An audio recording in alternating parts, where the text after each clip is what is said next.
बिस्मिल्लाहिर्रहमानिर्रहीम। अस्सलाम वालेकुम डियर स्टूडेंट्स। लेक्चर नंबर 9 आज हमारा है वर्क के डोमेन में। वर्क का चैप्टर हमने स्टार्ट किया हुआ है। पिछले लेक्चर्स में हम जो है 2 लॉन्ग क्वेश्चन से गुजरे हैं। एक लॉन्ग क्वेश्चन हमने वर्क पे अटेम्प्ट किया और दूसरा लॉन्ग क्वेश्चन हमने proving that gravitational field is a conservative field. ठीक है स्टूडेंट्स, कल का लेक्चर, आज का ये लेक्चर और कल का आने वाला लेक्चर, ये जो है एब्सोल्यूट ग्रेविटेशनल पोटेंशियल एनर्जी पे है। और हमने कल के लेक्चर में absolute gravitational potential energy at a point को डिफ़ाइन किया था और थोड़ा सा हमने टच दिया था absolute gravitational potential energy at surface of अर्थ। तो उसमें हमने कहा था, जिस तरह कल के लेक्चर में लास्ट में हमने थोड़ा सा टच दिया था कि it is the work done from bringing a body from surface of earth to infinity या from infinity to surface of earth. मतलब लेट्स सपोज अगर ये आपके साथ सरफेस ऑफ अर्थ है और ये ग्रेविटेशनल फील्ड है, इसके बाहर इन्फिनिटी है और एक बॉडी जो है वो अर्थ के सरफेस पे पड़ी है। मतलब वो अर्थ के सरफेस पे, जैसे हमने कहा था कि हमने अर्थ का सरफेस कंसिडर किया हुआ है ज़ीरो पोटेंशियल पे, तो बॉडी को इस अर्थ के सरफेस से इन्फिनिटी तक पहुंचाने वाला वर्क या इन्फिनिटी से वापस इस अर्थ के सरफेस तक लाने वाला वर्क जो होगा उसे हम कहेंगे absolute gravitational potential energy at the surface of earth. Students, अगर आप इस डिफिनीशन को इस लिहाज से देखो कि इस डिफिनीशन में हम क्या कर रहे हैं, बॉडी को एक ज़ीरो पोटेंशियल से हम बॉडी को दूसरे ज़ीरो पोटेंशियल तक पहुंचाना चाहते हैं। मतलब आपके साथ जो है, जैसे हमने कहा था कि फील्ड के बाहर तो हर पॉइंट ज़ीरो पोटेंशियल पे होता है और फील्ड के अंदर सिर्फ एक ही पॉइंट ज़ीरो पोटेंशियल पे होता है।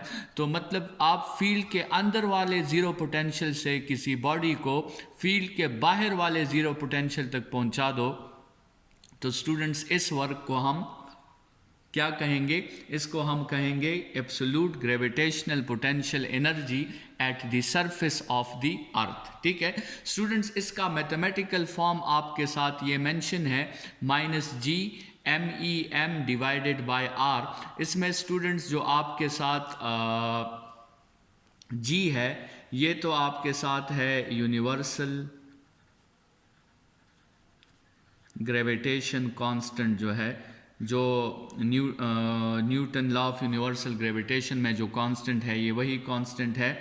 ये ME जो है ये इसमें है मास ऑफ अर्थ। ठीक है, ये मास ऑफ अर्थ हो गया। ये दूसरा स्मॉल m जो है ये मास ऑफ बॉडी है। ठीक है, जिस बॉडी को आप जो है उस पर वर्क करना चाहते हैं, मतलब इस बॉडी की बात कर रहे हैं M। और ये R जो है ये आपके साथ है distance of body centre from earth centre. Distance of body centre from earth centre. ठीक है, मतलब लेट सपोज ये आपके साथ अर्थ है, ये अर्थ का सेंटर है, और लेट सपोज ये बॉडी है, ये बॉडी का सेंटर है। तो बॉडी के सेंटर से लेकर अर्थ के सेंटर तक फासला जो है वो उसे हम R कहेंगे। और अगर ये बॉडी सरफेस पे ही पड़ी है तो फिर उस वक्त हम R को रेडियस ऑफ अर्थ भी कंसिडर कर सकते हैं, और हम तो फाइंड ही सरफेस पे कर रहे हैं। तो स्टूडेंट्स इस वक्त हम R को जो है वो रेडियस ऑफ अर्थ के इक्वल भी ले सकते हैं। लेकिन अगर बॉडी सरफेस पे नहीं है तो फिर आप R को रेडियस ऑफ अर्थ कंसिडर नहीं करेंगे। ठीक है, फिर R जो है रेडियस ऑफ अर्थ से ज़्यादा होगा। ठीक है, और ये R जो है फिर आपके साथ इक्वल होगा radius of earth plus height. मतलब यहाँ से लेकर यहाँ तक ये तो रेडियस ऑफ अर्थ हो गया, लेकिन इससे ऊपर जो बॉडी ने डिस्टेंस कवर किया है दिस इज h। तो R is radius of earth plus h, तो ये आपके साथ r का फॉर्मूला हो जाएगा।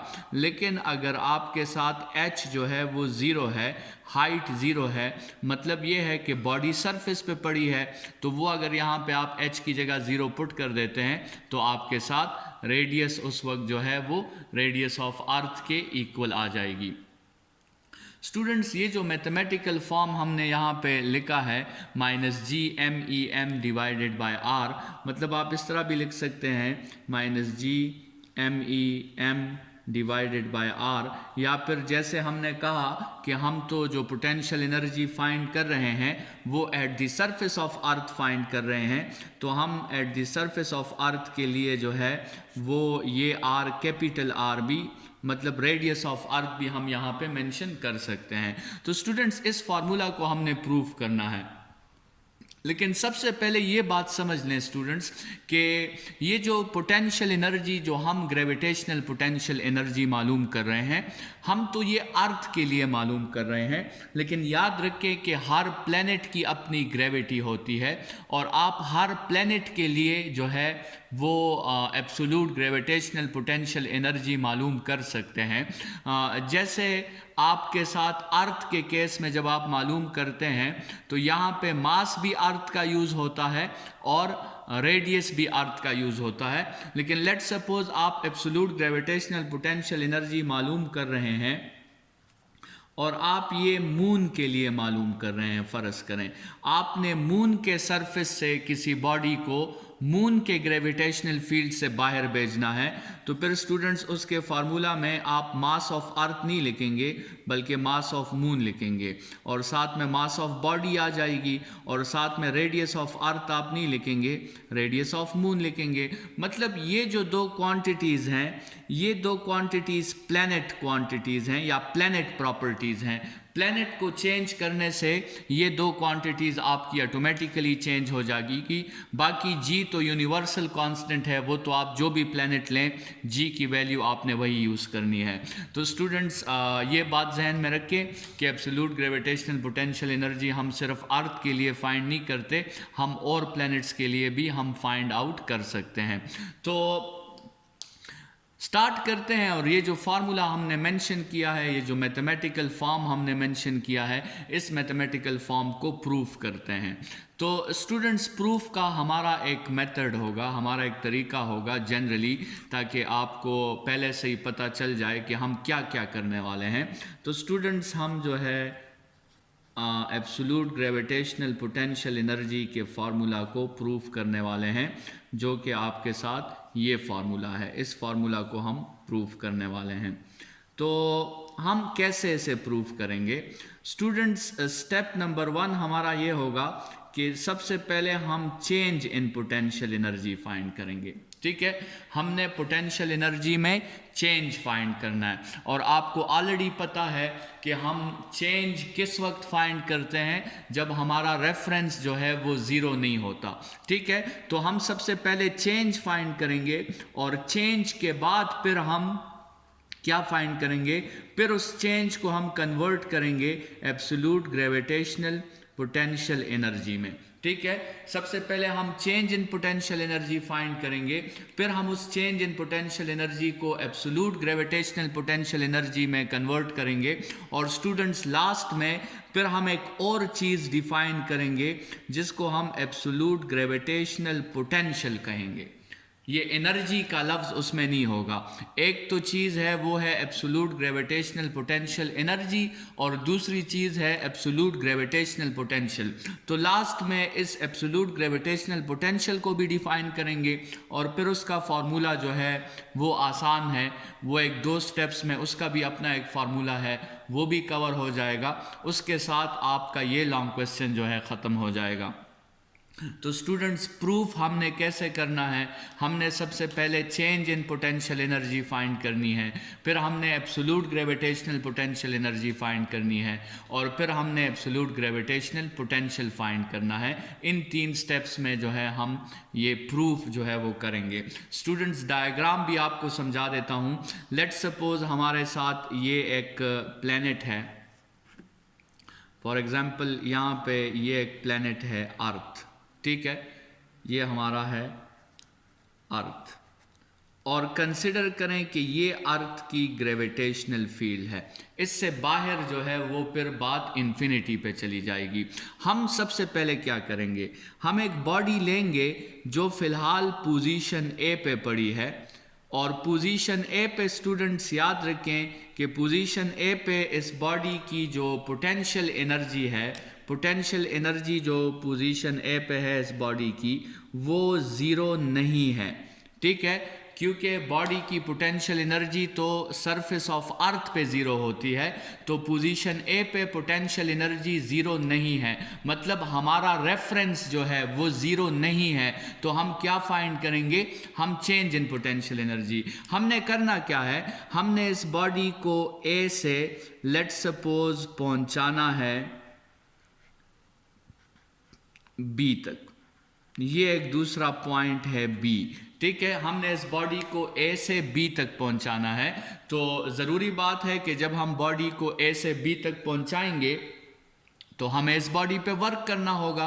ये कभी भी खुद ए से बी तक नहीं जाएगा, खुद तो ये हाई से लो तक आता है और हम इसे लो से हाई तक पहुंचाना चाहते हैं, तो स्टूडेंट्स ये कभी भी खुद नहीं जाएगा, हमें इस पे वर्क करना होगा। और स्टूडेंट्स हमारा वर्क इस केस में इस बॉडी की पोटेंशियल एनर्जी को चेंज कर देगा। मतलब कहने का ये है कि लेट्स सपोज अगर इस बॉडी की पोटेंशियल एनर्जी पॉइंट ए पे 10 जाउल्स है और हमने इस पे वर्क किया let's suppose 50 joules for example, तो पॉइंट बी पे इसकी पोटेंशियल एनर्जी 60 जाउल्स हो जाएगी, ठीक है। मतलब 10 जाउल्स तो उसमें अपनी एनर्जी थी पहले से, 50 का हमने इस पे वर्क किया तो पॉइंट बी पे इसकी पोटेंशियल एनर्जी क्या हो गई, वो 60 जाउल्स हो गई। तो स्टूडेंट्स हमने इसे, हमारे वर्क ने पोटेंशियल एनर्जी को 10 से चेंज कर दिया 60 में, ठीक है। इसीलिए जो है हम कहते हैं कि अगर ये बॉडी सरफेस पे होती तो फिर हम पोटेंशियल एनर्जी को एब्सोल्युटली डिफाइन करते, लेकिन फ़िलहाल ये बॉडी सरफेस पे नहीं है, तो इस केस में हमारे वर्क ने बॉडी को पोटेंशियल एनर्जी नहीं दी बल्कि बॉडी की पोटेंशियल एनर्जी को चेंज कर दिया है, ठीक है। इस केस में ये जो हमारा वर्क है 50, ये 50 असल में किसके इक्वल है, 60 माइनस 10 के इक्वल है। Final potential energy minus initial potential energy के इक्वल है। तो इस केस में स्टूडेंट्स हमने जो वर्क किया उसने पोटेंशियल एनर्जी को चेंज कर दिया। तो ये हमारे साथ जो है लेट्स सपोज हम कह देते हैं कि finding, first of all finding the work from A to B, work find करते हैं ए से लेकर बी तक। तो हम क्या फाइंड करते हैं, हम सबसे पहले वर्क फाइंड करते हैं। अच्छा, इस केस में ये वर्क क्या करेगा, इस केस में ये वर्क पोटेंशियल एनर्जी को चेंज कर देगा, और जब ये पोटेंशियल एनर्जी को चेंज कर देगा तो आपको स्टूडेंट्स फार्मूला पता है पोटेंशियल एनर्जी का, वो आपके साथ है mgh, ठीक है। तो मतलब ये वर्क जो है ये आप mgh के फार्मूला से फाइंड आउट कर सकते हैं। तो हमने जो फार्मूला लिखा है स्टूडेंट्स, अभी हम एक और बात करते हैं, और वो और बात ये है कि we can't use this formula.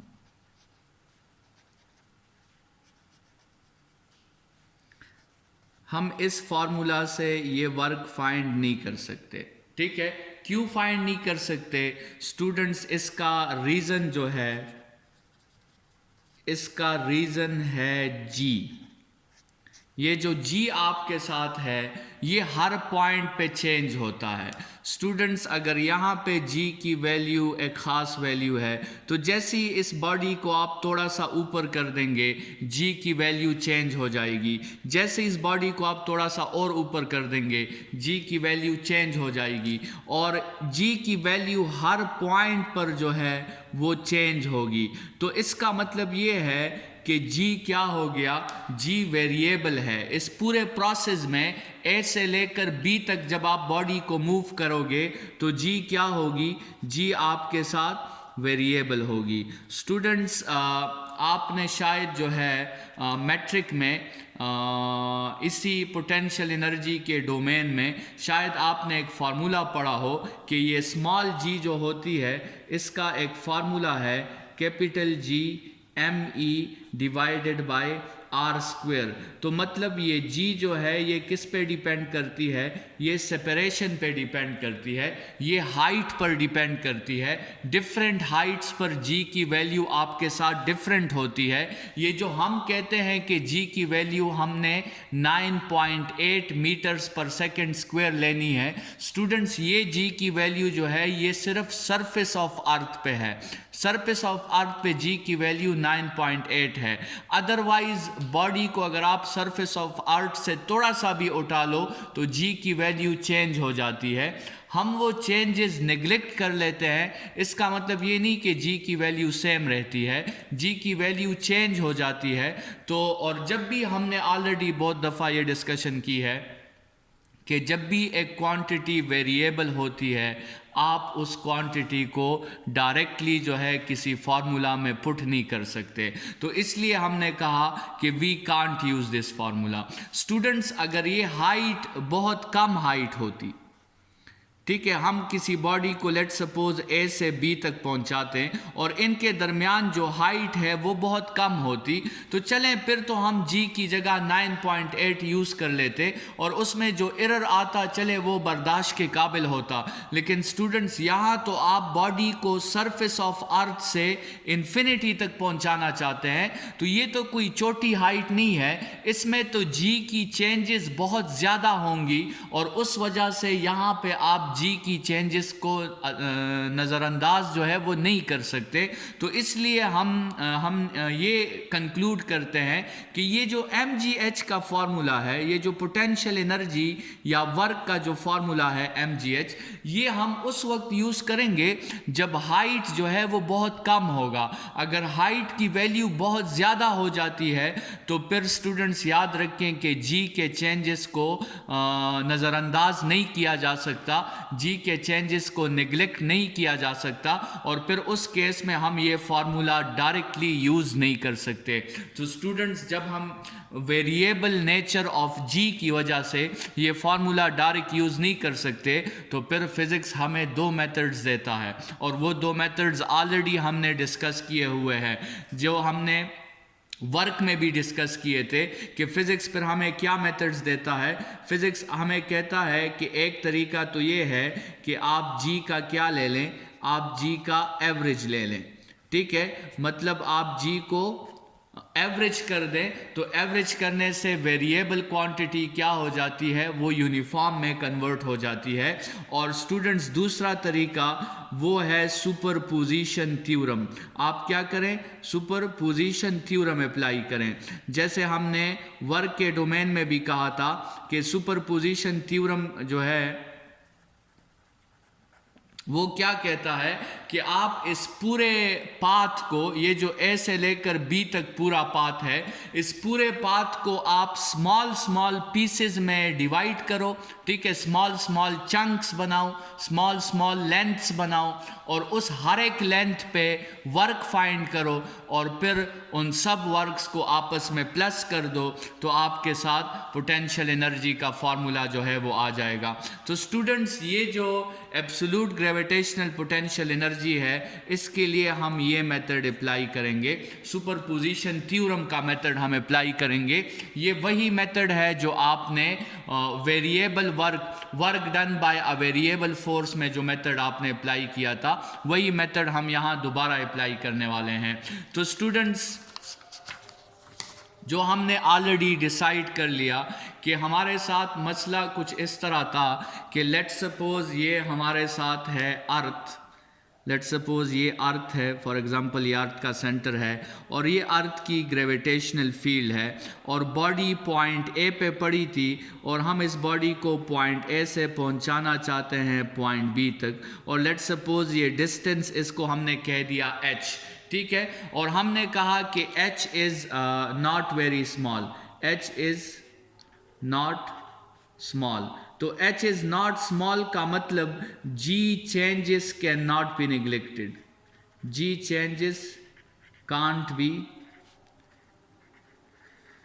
Neglected, ठीक है। जी के चेंजेस को हम नज़रअंदाज नहीं कर सकते, तो जब जी को हम वेरिएबल कंसिडर करेंगे, so this means we can't use this formula, we can't use potential energy is equal to mgh because of this g की वजह से हम mgh का फार्मूला यूज नहीं कर सकते। So what can we do, physics यहाँ पे हमें क्या कहता है, फिजिक्स हमें कहता है कि we can find potential energy but not by this formula, we can find potential energy by applying, हम क्या करेंगे, हम अप्लाई करेंगे सुपरपोजिशन थ्योरम। तो स्टूडेंट्स हम अप्लाई करते हैं अब इस पे सुपरपोजिशन थ्योरम।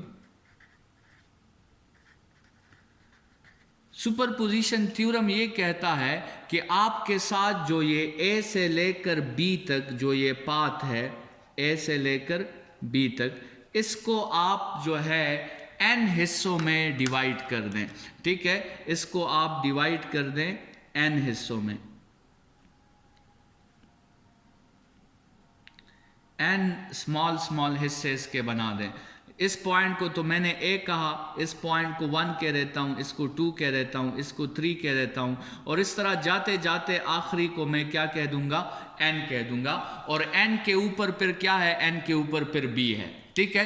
तो अभी सुपरपोजिशन थ्योरम स्टूडेंट्स कहता क्या है, सुपरपोजिशन थ्योरम कहता है कि अभी आप बॉडी को ए से बी तक मत ले जाओ, क्योंकि ए से बी तक तो हाइट बहुत ज्यादा है।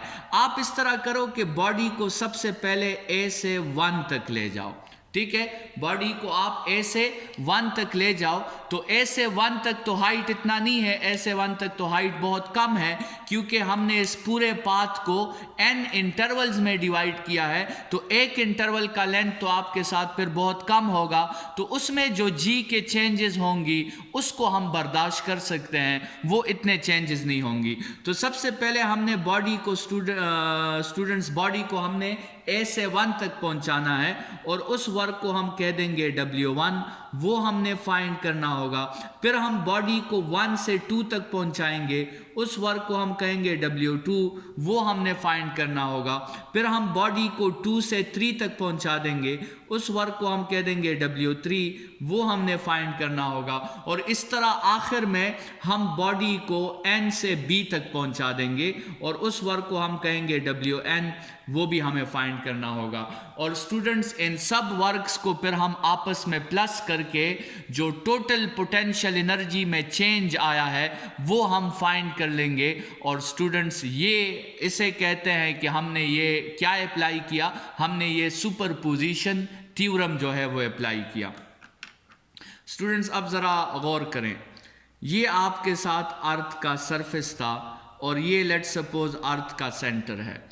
इनिशियली बॉडी जो है वो पॉइंट ए पे पड़ी है, तो जब बॉडी पॉइंट ए पे पड़ी है उस वक्त जो सेपरेशन है बॉडी के सेंटर का और अर्थ के सेंटर का, उस सेपरेशन को हम कहेंगे आर ए, ठीक है। जब बॉडी पॉइंट ए पे पड़ी है तो उसका और अर्थ के सेंटर के दरमियान फासले को हम आर ए कहेंगे। लेकिन जैसे हमने कहा कि बॉडी को तो हमने ए से 1 तक पहुंचाना है, तो जब बॉडी 1 तक पहुंच जाएगी तो उस वक्त जो बॉडी के सेंटर से अर्थ के सेंटर तक फासला होगा उस फासले को हम R1 कहेंगे, ठीक है। जब बॉडी ए पर है तो उस फासले को हमने आर ए का नाम दिया, जब बॉडी 1 पे आ गई तो उस फासले को हमने R1 का नाम दे दिया। और स्टूडेंट्स ये जो दोनों फासलों के दरमियान ये छोटा सा जो फर्क है इसको हम कह देंगे डेल्टा आर, और डेल्टा आर का स्टूडेंट्स आपके साथ फॉर्मूला होगा R1 माइनस आर ए, ठीक है। डेल्टा आर का फॉर्मूला आपके साथ होगा R1 माइनस आर ए। तो ये डेल्टा आर असल में ये वो हाइट है, ये वो छोटी सी हाइट है जो हमने कहा कि हम h कंप्लीटली नहीं लेते क्योंकि उसमें g चेंज हो रहा है, तो हमने एक छोटी सी हाइट ले ली। तो ये छोटी सी हाइट इसको हमने डेल्टा आर कहा। और स्टूडेंट्स ये डेल्टा आर हमने सेम रखे हैं, ठीक है। ये सिंप्लिसिटी के लिए ये सारे डेल्टा आर जो हैं ये हमने इक्वल इंटरवल्स में डिवाइड किए हैं। मतलब डेल्टा आर आपके साथ R1 माइनस RA भी है, यही डेल्टा R आपके साथ R2 माइनस R1 भी होगा, यही डेल्टा R आपके साथ R3 माइनस R2 भी होगा, यही डेल्टा R आपके साथ R4 माइनस R3 भी होगा, और यही डेल्टा R आपके साथ RB माइनस Rn भी होगा। मतलब ये सारे जो इंटरवल्स हैं, ये छोटे छोटे इंटरवल्स जो हैं, ये हमने इक्वल लिए हैं। मतलब हमने इस पाथ को, इस पूरे पाथ को n इक्वल इंटरवल्स में डिवाइड किया है, ताकि हमारे साथ g तो चले डिफरेंट है, लेकिन r को भी अगर हम डिफरेंट कर लेते तो ये तो डिराइवेशन और भी मुश्किल हो जाती। तो जितना हम आसान कर सकते हैं वो तो हम कर लेना, तो इसलिए r को हमने जो है चेंज नहीं किया। ये डेल्टा r, ये सारे इंटरवल हमारे साथ सेम हैं। ये स्टूडेंट्स हमने थोड़ा सा डायग्राम को जो है लेबल कर दिया है, और अभी हम इसकी डिराइवेशन की तरफ जो है वो आना चाहते हैं। तो स्टूडेंट्स, जैसे हमने कहा कि ये सुपरपोजिशन थ्योरम जो है, इसका खुलासा क्या है? इसका खुलासा कुछ यूँ है कि we will not find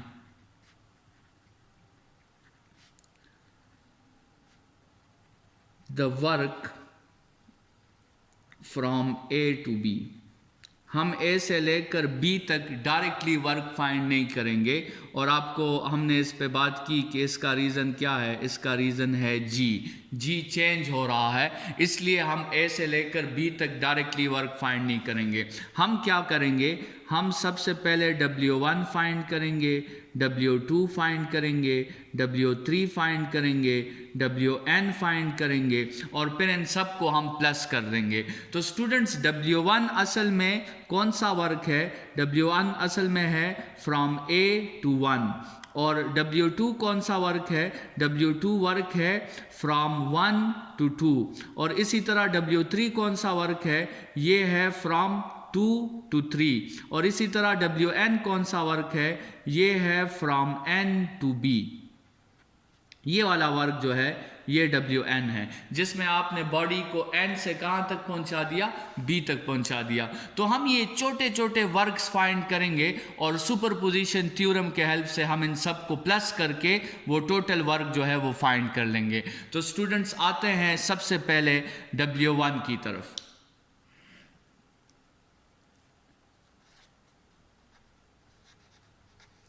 finding W1, ठीक है। तो W1 असल में वर्क है। W1 क्या है? वर्क है। और वर्क का फॉर्मूला क्या होता है? वर्क का फॉर्मूला होता है FD cos थीटा, और F डॉट D होता है, और इसके लिए आप फॉर्मूला लिख लें FD cos थीटा। अभी इसमें F की जगह हम क्या पुट करें और D की जगह क्या पुट करें? स्टूडेंट्स, इसको समझने के लिए दोबारा ज़रा डायग्राम की तरफ आएं। प्रोसेस कुछ यूँ है कि बॉडी पड़ी हुई है A पर, और हमने बॉडी को पहुंचाना है 1 पर, ठीक है। बॉडी को A से 1 तक पहुंचाना है, ठीक है। और जितना डिस्टेंस हमने इसे देना है, उस डिस्टेंस को हमने कहा है डेल्टा R, जो कि हमारे साथ इक्वल है R1 माइनस RA के, ठीक है। वो डेल्टा R डिस्टेंस हमारे साथ R1 माइनस RA के इक्वल है, ठीक है। अच्छा, तो और ये लेट सपोज कंसिडर कर लें कि this is the centre of earth, this is the centre of body, this is the centre of earth, ठीक है। और हमने ऑलरेडी उस ऊपर वाले डायग्राम में भी बताया कि this is the distance RA and this is the distance R1, और ये जो दोनों का डिफरेंस है दिस इज डेल्टा R, ठीक है। तो स्टूडेंट्स, इस बॉडी पर जब ये A पे ये बॉडी होगी, इस पे फोर्स कैसे एक्ट करेगा? फोर्स तो एक्ट करता है अर्थ के सेंटर की तरफ, तो फोर्स इस पे डाउनवर्ड एक्ट करेगा। और बॉडी डिस्प्लेस कैसे कर रही है? बॉडी डिस्प्लेस अपवर्ड कर रही है। तो मतलब पहले तो ये समझ लें कि इसमें जो थीटा है वो आपके साथ 180 है। तो पहले तो इसमें आप cos ऑफ 180 पुट कर दें, तो ये आपके साथ हो जाएगा माइनस FD। अभी इसमें ये F जो है इसकी जगह हम क्या पुट करेंगे, F यहाँ पे ग्रेविटेशनल फोर्स है। ये जो आपके साथ ये डाउनवर्ड फोर्स है, दिस इज ग्रेविटेशनल फोर्स, ठीक है। और डिस्प्लेसमेंट की जगह हम क्या पुट करेंगे, डिस्प्लेसमेंट की जगह स्टूडेंट्स हम पुट करेंगे डेल्टा आर, ठीक है। तो F की जगह हम पुट कर देंगे G, mass of the planet, mass of the body divided by radius square.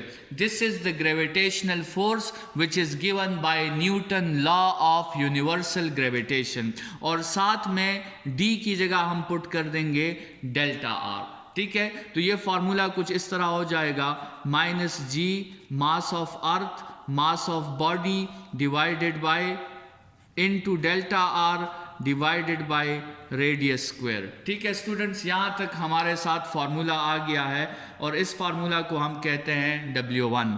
अच्छा स्टूडेंट्स, अभी आप इस बात पे ज़रा गौर करें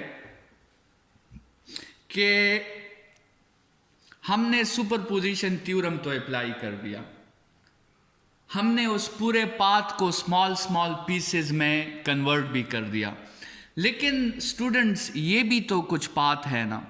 अगरचे ये बहुत छोटा पाथ है, लेकिन फिर भी कुछ ना कुछ डिस्टेंस तो बॉडी ने कवर करनी है, ठीक है। बॉडी ने कुछ ना कुछ डिस्टेंस तो ऊपर जाना है, तो जी तो यहाँ भी चेंज होगा। देखिए अगर फर्ज करें, ठीक है ये डिस्टेंस बहुत कम है, इसमें जी के चेंजेस जो हैं वो हम नेग्लेक्ट कर सकते हैं, लेकिन फिर भी जी तो चेंज करेगा ना। बॉडी जब यहाँ होगी तो जी की वैल्यू डिफरेंट होगी, बॉडी यहाँ होगी तो जी की वैल्यू डिफरेंट होगी, और बॉडी जब 1 पे पहुँच जाएगी तो फिर जी की वैल्यू डिफरेंट होगी। तो स्टूडेंट्स जी की वैल्यू जो है वो तो यहाँ भी, अगरचे ये पाथ बहुत छोटा है, लेकिन फिर भी जी की वैल्यू तो चेंज कर रही है। तो इसको अपने आंसर को और एक्यूरेट बनाने के लिए, इसको और भी प्रिसाइज करने के लिए स्टूडेंट्स हम यहाँ पे साथ में एवरेज का टेक्निक भी यूज़ कर लेते हैं। हम साथ में जो है रेडियस को हमने क्या करना है, इस रेडियस को हमने एवरेज करना है। रेडियस को हम एवरेज क्यों करेंगे, क्योंकि जी तो रेडियस की वजह से चेंज होता है। तो अगर हम रेडियस को एवरेज कर दें तो फिर जी खुद ब खुद एवरेज हो जाएगी। जी का हमने जो फॉर्मूला यहाँ पे लिखा था, जो मैंने आपसे कहा था कि शायद मैट्रिक में आपने ये फॉर्मूला डिराइव किया हो, तो g is a function of radius. तो अगर आप रेडियस को एवरेज कर दोगे तो आपके साथ g खुद ब खुद एवरेज हो जाएगी। तो स्टूडेंट्स डिस्कशन का खुलासा ये है कि this is a very small interval, no doubt this is a small interval, लेकिन दिस इज अ इंटरवल। फिर भी ये एक इंटरवल तो है ना, ए और 1 पॉइंट कॉन्साइड तो नहीं कर रहे, उनके दरमियान कोई ना कोई हाइट तो मौजूद है, तो जिसकी वजह से इस इंटरवल में भी जी की चेंजेस आएंगी। उन जी की चेंजेस को और भी मिनिमाइज करने के लिए हम एवरेज का मेथड भी साथ में अप्लाई करते हैं। सुपरपोजिशन थ्योरम तो हमने अप्लाई कर दिया, उसकी वजह से तो जी की चेंजेस काफ़ी हद तक मिनिमाइज हो गई होंगी, लेकिन साथ में हम एवरेज का मेथड भी अप्लाई कर देते हैं ताकि जी के चेंजेस और भी मिनिमाइज हो जाएं। स्टूडेंट्स उस एवरेज के मेथड में एक शॉर्टकट है, वो शॉर्टकट हम अप्लाई करते हैं। देखिए स्टूडेंट्स, ये डिस्टेंस इसको हमने RA कहा और इस डिस्टेंस को हमने R1 कहा। ये तो मैंने आपको जूम करके बताए हैं, उसलिए आपको इमेज में ये RA और R1 जो है इसमें काफ़ी डिफरेंस लग रहा है, लेकिन एक्चुअली हमने कहा कि ये A और 1 पॉइंट तो आपस में बहुत करीब होते हैं। लेट्स सपोज ये A पॉइंट है और ये 1 पॉइंट है, ये 2 पॉइंट्स जो आपको नज़र आ रहे हैं ये अब भी मैंने काफ़ी दूर बनाए हैं, ये काफ़ी करीब होते हैं। तो इस डिस्टेंस को मैंने RA कहा और इस डिस्टेंस को मैंने R1 कहा, ठीक है। तो इसका मतलब ये है कि RA और R1 वो नियरली आपस में इक्वल है, मुकम्मल इक्वल तो नहीं है, लेकिन RA और R1 जो है वो नियरली आपस में एक दूसरे के इक्वल है। तो अभी इसको मैं इक्वेशन 1 का नाम दे देता हूं, और ये जो डिनोमिनेटर में आपको R² नज़र आ रहा है, इसकी जगह मैं R इंटू R लिख लेता हूं।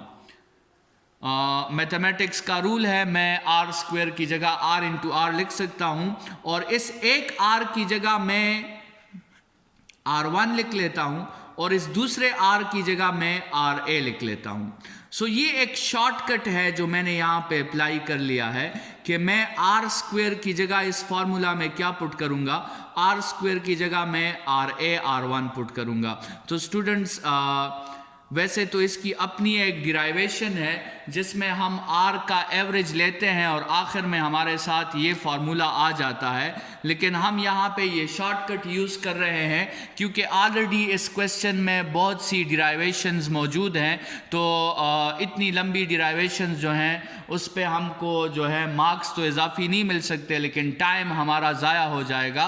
तो इसलिए हम यहाँ पे ये शॉर्टकट अप्लाई कर रहे हैं। किसी स्टूडेंट को अगर इसकी एक्चुअल डिराइवेशन चाहिए तो वो फिर कमेंट्स में मुझे मैसेज करें, वो भी हम साथ में डिराइव कर लेंगे। लेकिन फ़िलहाल यहाँ पे हम ये शॉर्टकट यूज़ कर रहे हैं कि हम जो है आर स्क्वायर की जगह हमने आर इंटू आर लिख दिया और एक आर की जगह आर वन पुट कर दिया और दूसरे आर की जगह हमने आर ए पुट कर दिया। So now we can put this hair.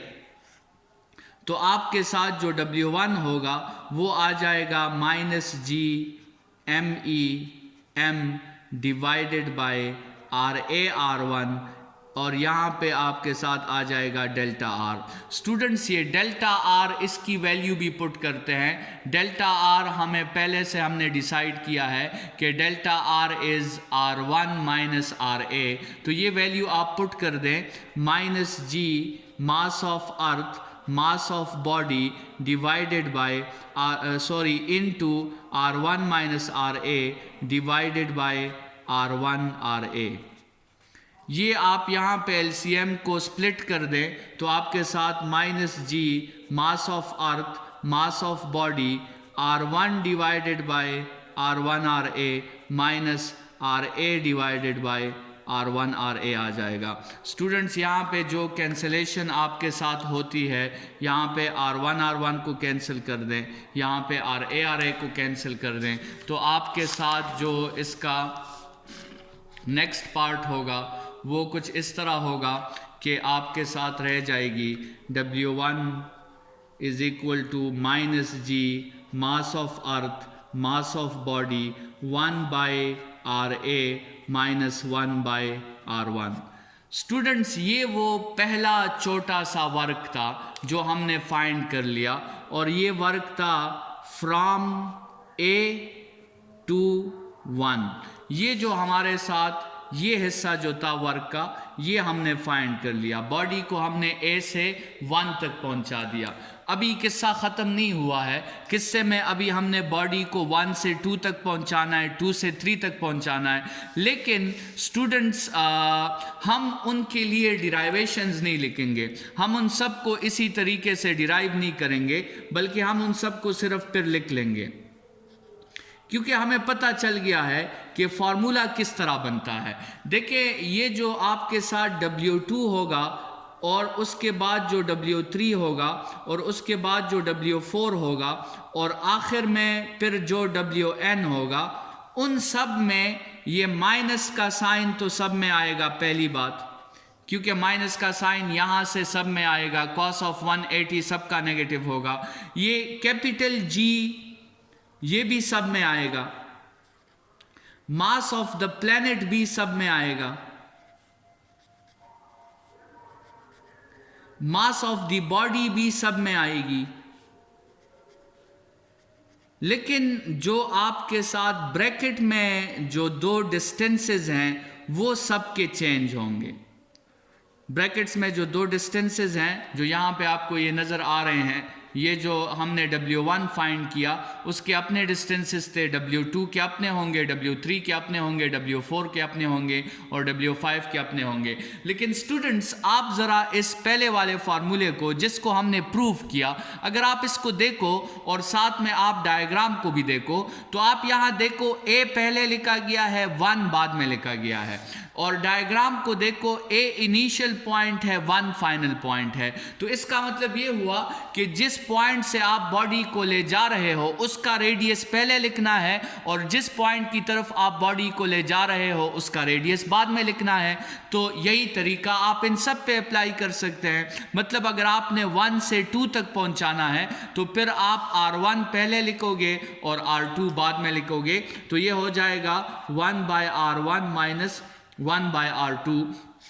इसी तरह अगर आपने बॉडी को 2 से 3 तक पहुंचाना है तो स्टूडेंट्स आप 2 पहले लिखोगे, r2 और r3 बाद में लिखोगे। इसी तरह अगर आपने बॉडी को 3 से 4 तक पहुंचाना है तो आप 3 पहले लिखोगे और 4 आप बाद में लिखोगे।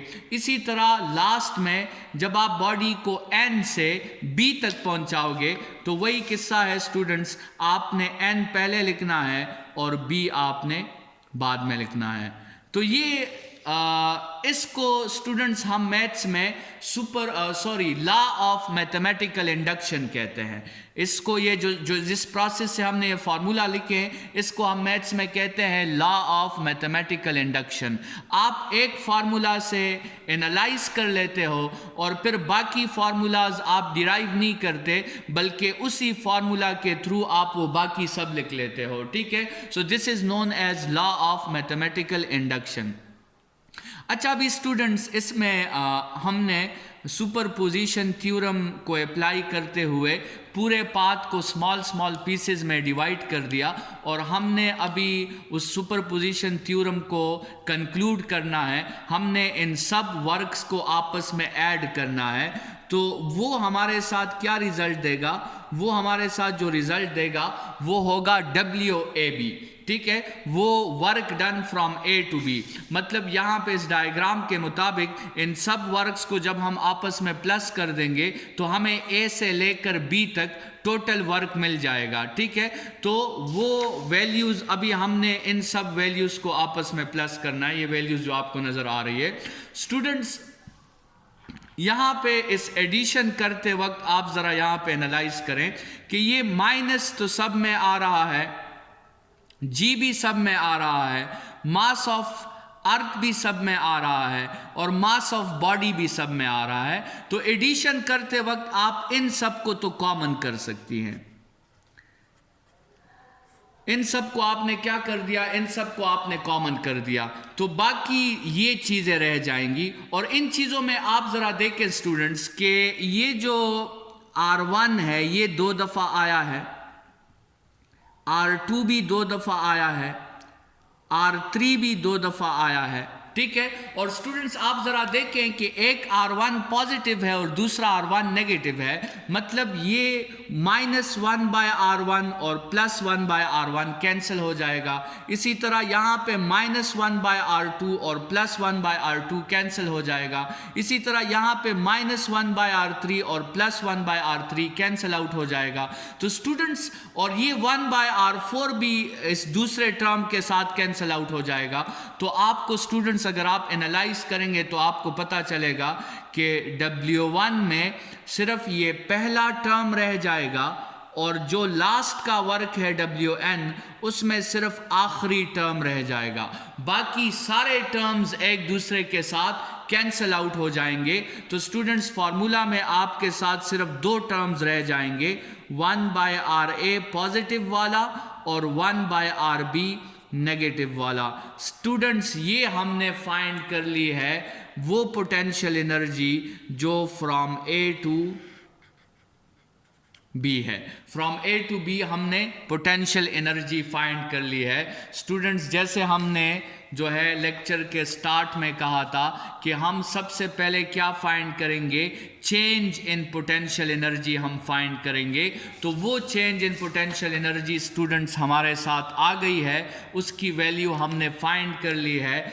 Change in potential energy from A to B is equal to the work done from A to B, which is given by minus G, mass of the earth, mass of the body, 1/RA minus 1/RB। Students, ये वो potential energy थी, वो change in potential energy थी जो हमने find कर ली। इंशाल्लाह next के लेक्चर में हम इस चेंज इन पोटेंशियल एनर्जी को एब्सोल्यूट पोटेंशियल एनर्जी में कन्वर्ट करेंगे और फिर हम जो है उसके बाद फिर हम एब्सोल्यूट ग्रेविटेशनल पोटेंशियल भी डिफाइन करेंगे। इस लेक्चर के लिए इतना ही। इस लेक्चर की और कल के लेक्चर में थोड़ी सी डिराइवेशन है, फिर उस पूरे टॉपिक को दोबारा जो है समराइज़ कर लेंगे हम। ये डिराइवेशन आसान नहीं है, वीडियो को लेक्चर को 2-3 दफ़ा ज़रूर देखें। और आज का क्लास यहाँ पे वाइंड अप करते हैं। आपका बहुत बहुत शुक्रिया, अपना ख्याल रखिए। Thank you students.